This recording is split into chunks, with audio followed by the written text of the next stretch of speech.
Well, friends, good morning. The topic of the day is reinsurance of marine risks. Reinsurance of marine risks.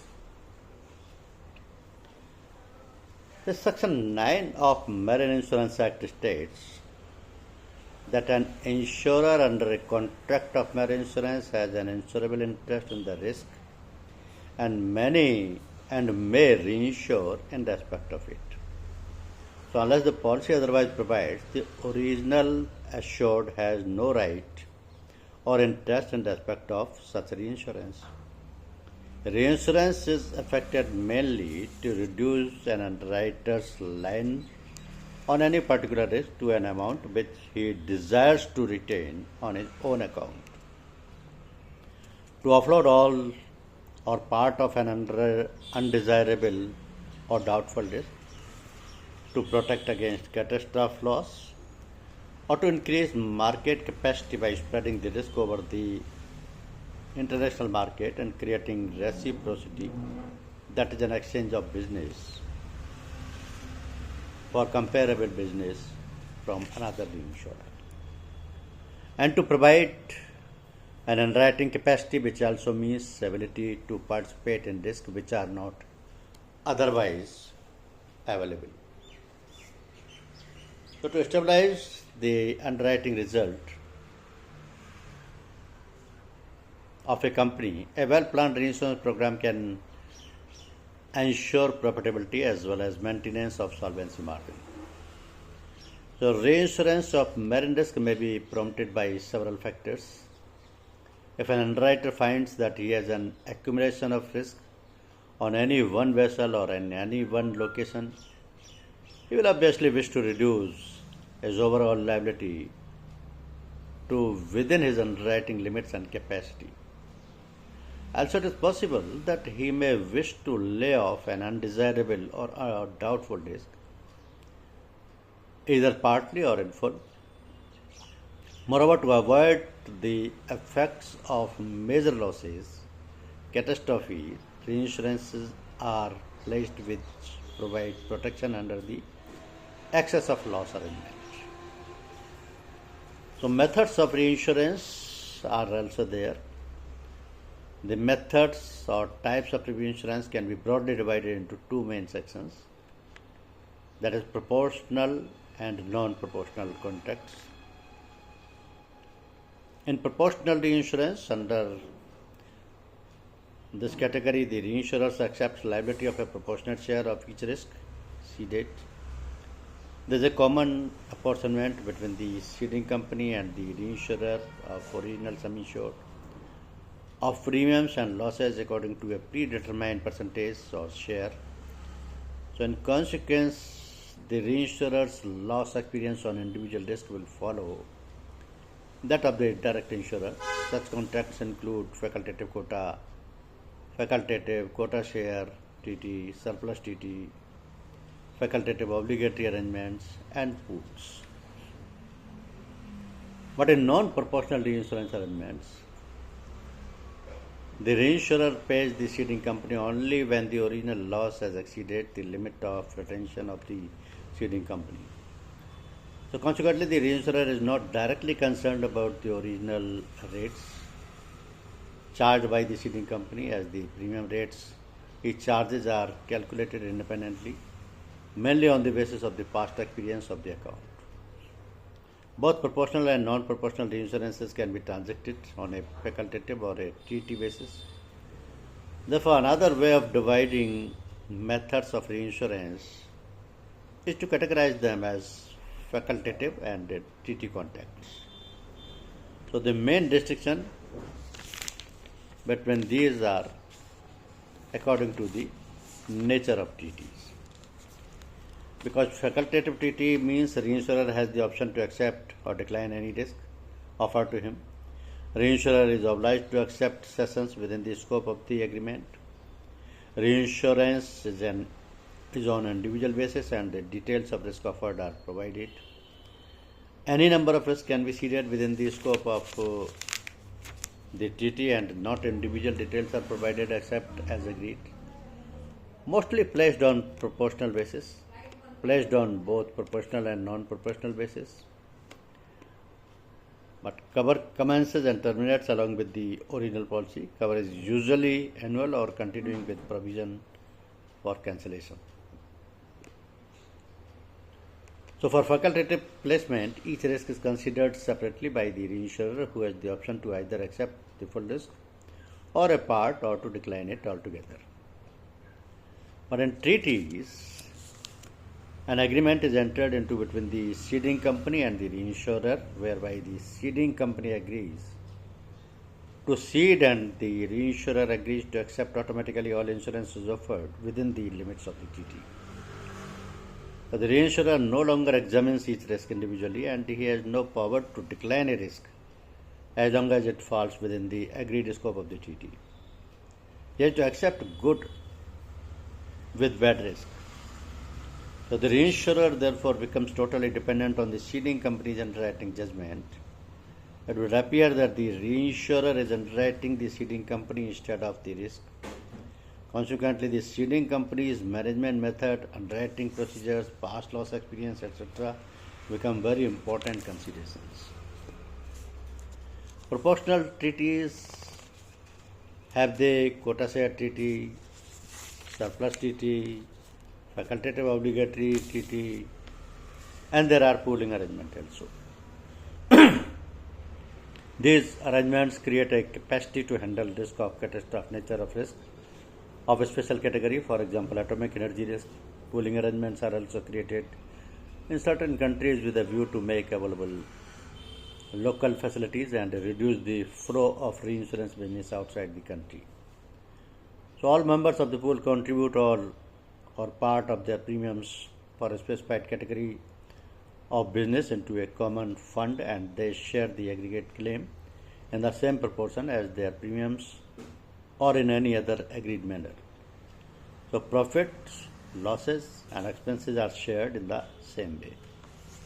But in non-proportional treaties, excess of loss treaty is there, stop loss treaty is there, then aggregate excess of loss treaty is there. So as far as the cargo reinsurance is concerned, one of the commonest form in which cargo business is underwritten is by means of marine open covers. Under this arrangement, the underwriter automatically accepts from his assured all his shipments coming within the scope of the open cover up to an agreed amount per vessel or per convenience. When a number of open covers are issued, it is quite possible that several clients may be shipping full lines, perhaps by the same vessel, and an underwriter may not know the full extent of his cargo commitments on a vessel before the risk commences. Also, advices of shipments, which may emanate from several overseas branches and agencies of the insurer, are often communicated to him after the risk has attached. So often the name of the carrying vessel is unknown or known only after the completion of the voyage. Particular difficulties therefore occur in accumulation control, especially in case of cargo insurance. Under such circumstances, it is not possible for an underwriter with general cargo account to protect himself against unduly heavy commitments on any particular vessel by means of facultative reinsurance alone. Facultative reinsurance is effected only in special cases for a specific risk, while general protection is obtained by treaty reinsurance arrangements. So an underwriter's entire cargo account may be covered under a surplus or excess of loss line treaty, whereby the ceding company gives off generally on original conditions all amounts up to a specified maximum in excess of the line which it retains for its own account.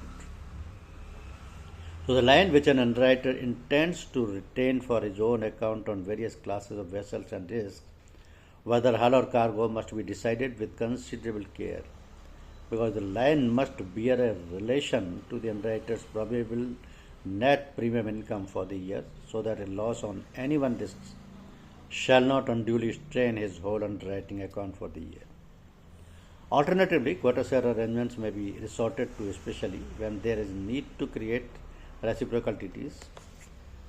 So species and registered post sending of valuable items like diamonds and gold values, which are not considerably higher than ordinary general cargo. It is usual to reinsure these risks separately under surplus and other TTs and facultative when the TT limits are exceeded. So in recent years, non-proportional reinsurances have become more popular than in past years. The main reason for this is the increasing use of excess of loss TT, under which the ceding office bears all claims arising out of and due to one disaster of occurrence up to a specified amount. Only when this ultimate net loss, that is after taking into account all recoveries whether from the assured or under other reinsurance arrangements, exceeds the retention limit, can be ceding office recover from his reinsurers up to a specified maximum limit. On the other hand, an excess of loss TT may protect the ceding company's gross lines or his net lines after cessions to surplus and or quota share. So excess of loss reinsurance is placed in layers. It protects the ceding company's net retained account, where the ceding company's basic reinsurance arrangements are on proportional basis, to reduce the impact of accumulations and catastrophe exposures. Then there is hull reinsurance. So in the field of marine hull, an underwriter has greater control over his commitments because each vessel or fleet is evaluated and underwritten individually and not under open covers, as is usually the case in cargo insurance. So the demand for reinsurance on facultative basis is confined mainly for limited conditions, usually total loss only. So before making any cession, the underwriter must determine his own net retention for the best category of vessels, grade it down, and obtain excess of loss facility. So as with cargo interests, the present trend is away from proportional TTs towards excess of loss methods of protection. However, quota share and surplus TTs are still encountered, particularly for those engaged in domestic or national markets, but the emphasis is increasingly on excess of loss arrangements, particularly for catastrophe covers. Wherever excess of loss is the chosen method of protection, the agreement is to pay the excess of an ultimate net loss to the ceding company in respect of each and every loss or series of losses arising out of the same loss occurrence. So the hull underwriter must take care to obtain sufficiently high reinsurance limits on a vessel basis, since it must be borne in mind that the hull policy may cover liability risk in addition to physical damage to vessel. He should pay special attention to the overall constitution of his reinsurance program, both proportional and non-proportional. The objective being to obtain most extensive coverage at a cost which leaves his capability of making a profit on his retained account. There is a common reinsurance program for Indian business also. Main objectives of common reinsurance programs are to retain as much business as possible within the country, consistent with safety and underwriting safeguards and prudence, to obtain the best possible terms for reinsurance placed outside the country. The main structure of the reinsurance program is broadly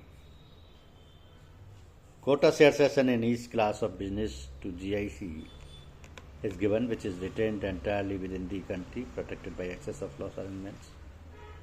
The net retention of individual companies are there. Cession up to specified limit to market pools in fire and marinal departments. The pool cessions are protected by excess of loss covers and retroceded back to the companies and are retained fully within the country. So these pools have been formed with the primary purpose of increasing the net retained premiums within the country. First and second surplus TTs of the four companies which are traded outside the country by the companies themselves, mostly on reciprocal basis. Then market surplus TT to take the balance surplus in case of huge industrial risk, large marine cargo commitments and exposures on high value basis. high value vessels. So any balance after the TTs are adjusted is reinsured facultatively.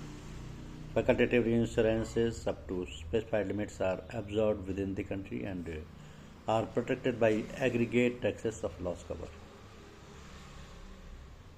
The net retained account of the companies in individual departments are protected by excess of loss covers.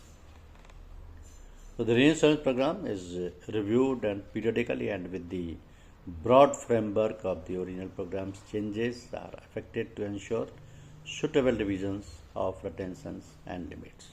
Thank you very much.